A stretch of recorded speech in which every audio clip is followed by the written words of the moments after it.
Phar Kim Beng is a political analyst, and he joins us now from the Malaysian capital with more. Phar, millions across the country are mourning the deaths of these 30 people that were killed in Saturday night's mass shooting. But it's also a time that many people across the country will be looking at the country's gun control laws. When you look at the numbers, strictly the numbers, the per capita killed by gun-related incidents in Thailand is actually higher than the United States. But mass shootings in the country, in Thailand, is not a big problem, is it? Well, the numbers are not necessarily higher than in the United States. They are almost equal at 3.87 on a per capita basis. But that having been said, it is a very serious issue in Thailand, and an issue that has been driven underground because there are 67 million small arms all over Thailand, of which 6.7 million people are licensed gun owner. So Thailand, not unlike the Philippines, have a owning culture. And the Prime Minister was right. This was the one incident where a military trained personnel resorted to that action of killing his commanding officer and one more soldier before driving off in a Humvee that allowed him to continue with his killing spree. Okay, 67 million firearms, if I understood you correctly. That's a staggering number.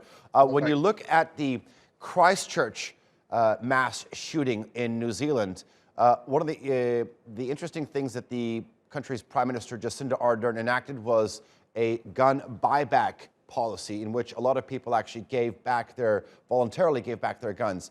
After Saturday night's incident in Terminal 21 shopping mall, do you see something similar happening in Thailand? I don't see something similar happening in Thailand, but I'm glad that you brought up the parallel or the analogy. The reason being the difference in culture between New Zealand and Thailand. When something like this happened in Thailand, there is almost a sense of resignation that this is karmic. In other words, what is meant to happen will happen, que sera, sera.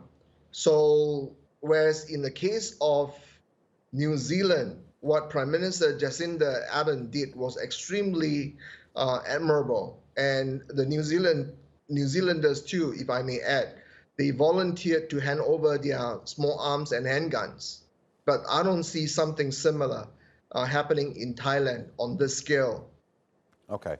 One of the similarities that we're seeing lately, not only with the Christchurch shooting, but also in the one in Thailand, but also others, are these perpetrators or the shooters actively using social media. How do you think this will prompt authorities across the globe in reacting to these type of tragedies? Well, I can't speak on behalf of various social media platforms. All of them seem to have some kind of censorship policy. But when it comes to Facebook, they were pretty slow in reacting to the live streaming of those murderers and killing spree. And having said that, Facebook also has a policy of not taking away any fake political ads.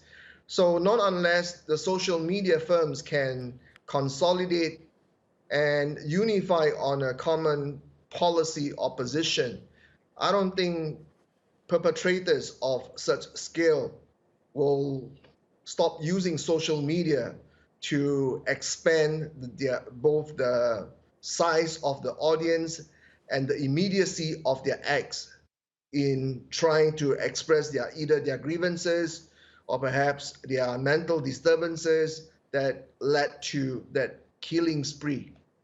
Okay. Phar Kim Beng, good to have your analysis. Thank you for joining us here on TRT World.